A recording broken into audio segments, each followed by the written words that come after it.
There is no other name under heaven by which human beings have been given to be saved. There is no other path, no other way to salvation than that of Jesus Christ. It's Jesus or nothing. Now you can take any of the major religions of the world, you can take New Age spirituality, you can take anything you like and ask, what is the mechanism for salvation in this? What is the mechanism by which I get saved? Whatever salvation looks like in that system.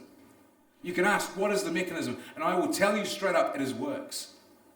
It's works. That's it. It's be better, do better, think better thoughts. Change your inner monologue. Change your behaviors, do different stuff. It's all it boils down to, whether it's Islam, whether it's Buddhism or Hinduism, Wicca, it's all the same. It's just got different clothes on. It's just asking you to do more and be better. And the means of which you do more and be better are different. You might have to say the right spell. You might have to have the magic crystal. You might have to have a certain amount of knowledge. You might have to have, make certain kinds of sacrifices. You might have to pray in a certain direction so many times a day. It doesn't matter. It's all the same. Work harder. Be better. That's it. That, folks, is a burden that will crush you. That's it. It doesn't matter which philosophy, worldview, world religion, it doesn't matter. They are all ultimately the same. They all ultimately get boiled down to a weigh scale. And as long as I've got more good deeds on the good side of the scale than bad deeds on the bad, I'm going to be okay. Here's the truth of the Christian faith, folks. Here's the truth of the Christian faith. Still going? Good. I need this for the recording, not for my voice, you'll notice. But if this isn't working, there's no recording. It's just me miming up the front, playing a giant game of charades.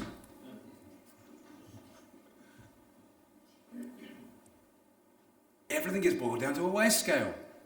That's it. The Christian faith says something radically different.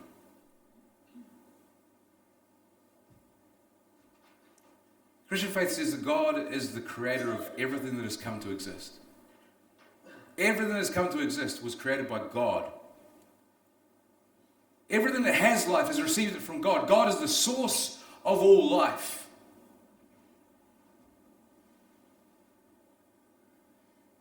But human beings sin. Now, what do you mean by sin? What does that mean? What does this word sin mean? What does it look like to sin? Well, let me give you some illustrations. See if you can follow this. Imagine there's a solo mother who's got a son. Solo mother got a son. And that solo mother wants something better, a better life for that son than she's experienced. And so she works herself to the bone. She's got 3 jobs and she works day and night. Every hour that God has given her, she works to earn money, to save money for that boy's education. She believes that if she can just get him an education and see him all the way through the university, he can get a great job and he won't have the life that she's experienced. And so she works herself ragged. She doesn't buy herself anything. She just saves and works and saves and works to provide for that boy in his future. And the day comes, he graduates university, he's a doctor. And that mother is old before her years, wrinkled, hands toughened, leathered through the work that she's done and the sacrifices that she's made. And the boy goes to his job, and his new colleagues, his new friends, and his new salary, and has no time for his mum. Doesn't pick up the phone to give her a call. Doesn't spend any time with her.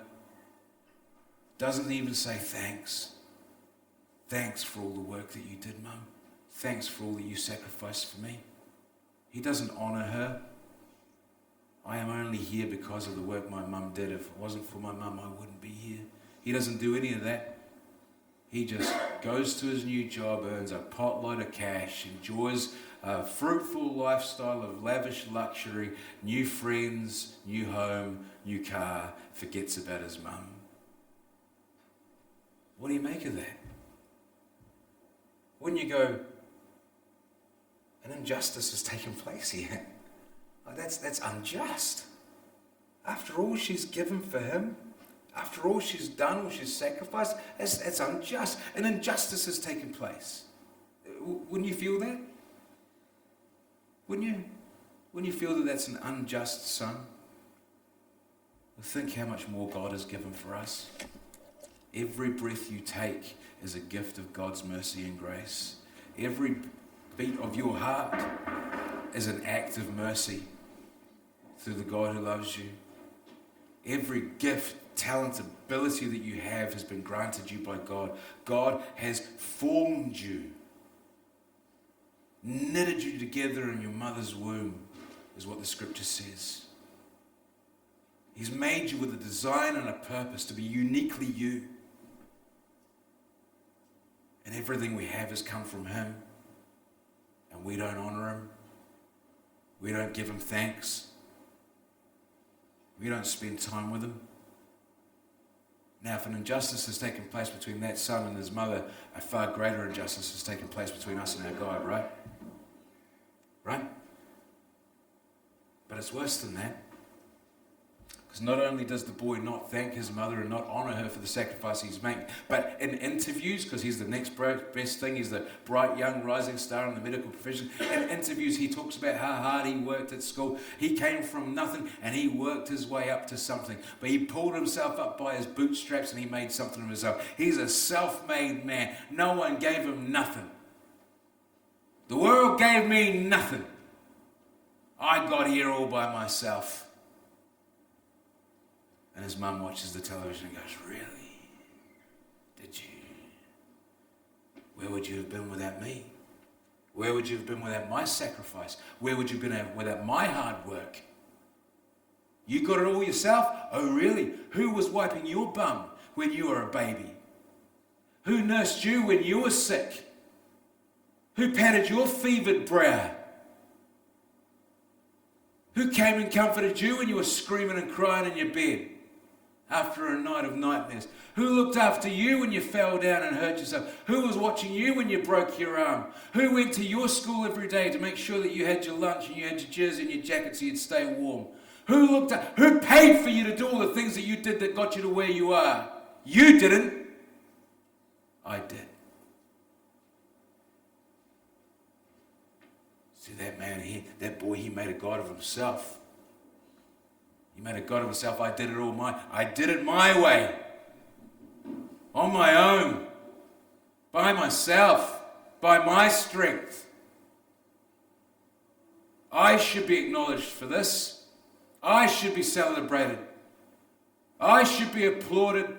I should be worshipped. He had made himself a god of his own life. And he had left his mum in the dirt.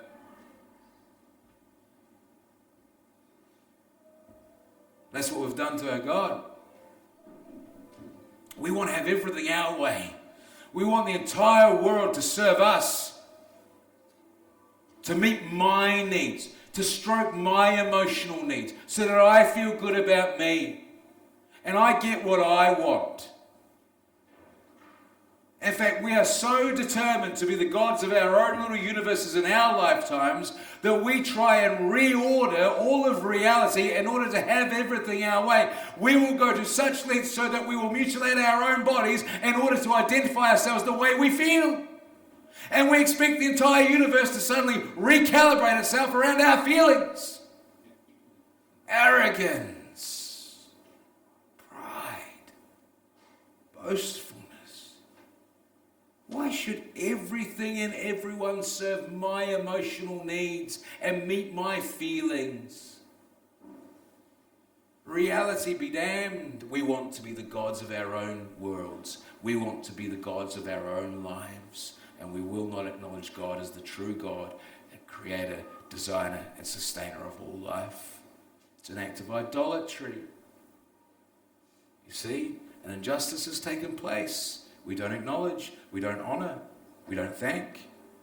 An act of idolatry has taken place. We reject God as the true God and want to set ourselves up as the God of our own lives. But it's worse than that. You see, that boy doesn't get in contact with his mum because he thinks that now he's made it big, his mum just wants his money. Oh, you just want me to part with you. You just want me to give you money. You just want me to look after you. You just want me to buy you a bigger house and a nicer place so you can be comfortable in your old age. You just want me to look after you in your retirement and have you come and live with. You just want me to do all this for you. You just want me for my money. Blasphemy. Impugning the very character and nature of the mother who slaved and sacrificed for him, so that he could have all that he now has and the life that he enjoys. But he just wants to question her character and nature, to impugn her very character. That's what we do with God, right? It's exactly what we do with God. Not only do I not want to have it your way, not only do I want to have it my way, I don't believe you have my best interests at heart. I think you are lying to me. I think you want to oppress me. I think you want to keep me down. I think you want to stop me from being all that I can be. You want to take away my freedom and make me live by all these rules and laws. It's blasphemy. It's to question the very character and nature of God. And so this is the state that we find ourselves in. An injustice has taken place. An act of idolatry has been perpetrated. And a blasphemy has been undertaken against God in every one of our lives. That's the reality. And God looks at us and says, I am a just God and I cannot tolerate your injustice. I will not take it. I will not stand for it. Justice must be served. I am a loving God who has sacrificed much for you, and I will not tolerate your idolatry. You cannot set yourself up as a God against me and expect to get away with it. I am the only true God, and I made you for a relationship with myself. But now you want to be the God of your own world. Fine, have it your way. See how that works out for you. And the relationship with God is broken.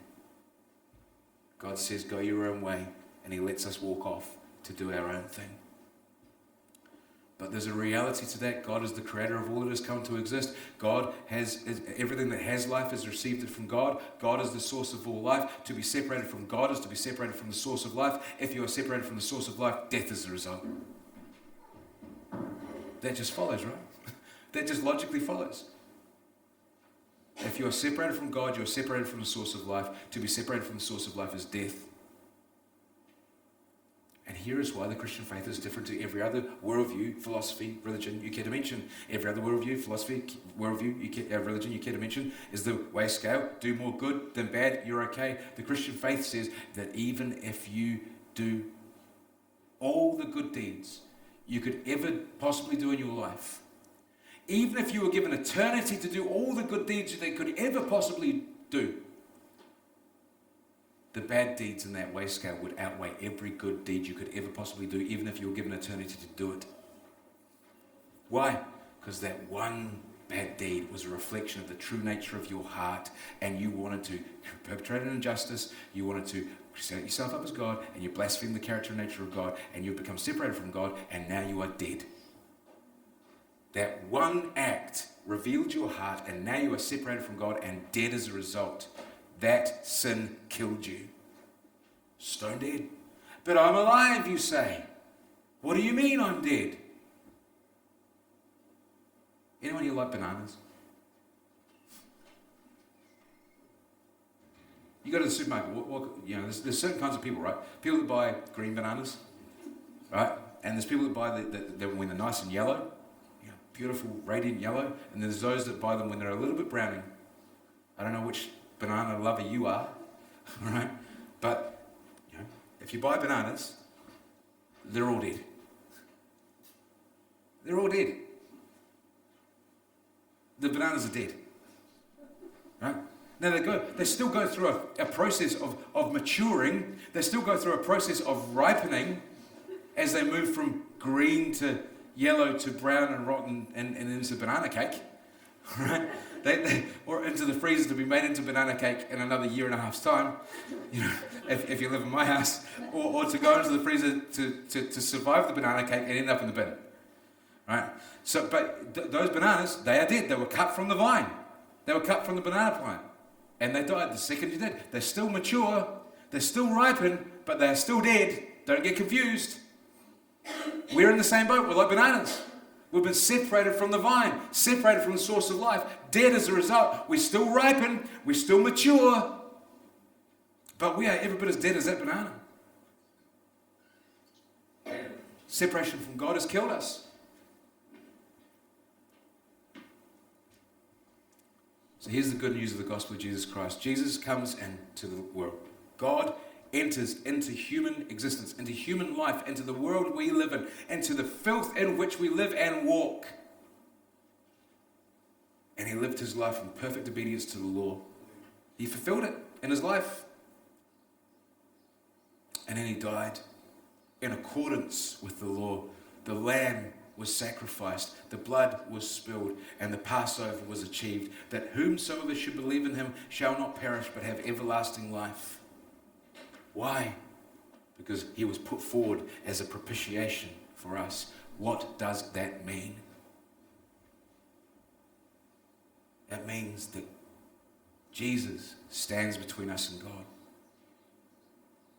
Now, you think of that mother, the injustice that was perpetrated against her as the son never called, never thanked, never honored. You think of the idolatry that took place as he set himself up as someone to be worshipped and adored apart from his mother, taking all the credit for his life for himself. You take into account the blasphemy that he committed, calling into question her character and nature as he decided that she only wanted to spend time with him because of his money. And you apply that to our relationship with God. How do you think that mother would feel? Would she be angry? Would she be hurt? Would she be disappointed? Yeah? All of the above. All of the above. Would she be right to feel like that? Would she be right to? Yeah. Don't you think God would have the right to feel gypped, violated by us, by the way we live? Don't you think he has every right to be angry, every right to be hurt, every right to feel violated by us? Don't you think he has every right to feel the way he does? Oh, but he's God. Yes. And God is just. And God is holy. And justice must be served. If God isn't a just God, then anybody can get away with anything. Then there's no punishment for Hitler if God isn't a just God. If God is just all loving and just loves everybody equally, then Hitler gets off scot-free.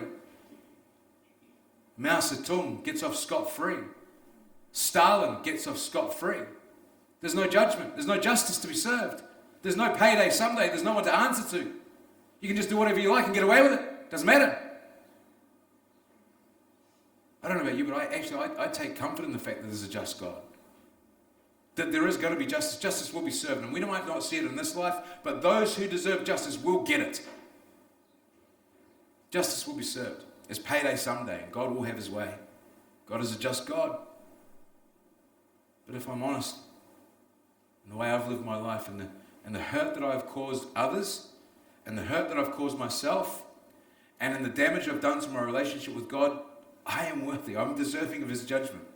Justice should be served against me. But Jesus steps in and takes my place. He takes your place. He stands between us and the Father and takes the punishment that we deserve upon himself. He absorbs the anger of God upon himself so that as a shield, he keeps us from it. That's what propitiation means. It means he absorbs the wrath of God. He absorbs the judgment of God. He absorbs the justice of God. He takes it for us so that we are shielded against it and will not have to experience it. Why did God make him do that? God did not make the Son do that. The Son agreed to. He wanted to. For the joy set before him, he endured the suffering of the cross.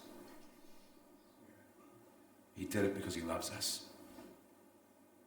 God enters into human history and chops that weigh scale in half. And he takes the bad deeds on the bad side of the scale and he nails it to a cross. And he says, it is finished. It's done with. Justice has been served, paid in full.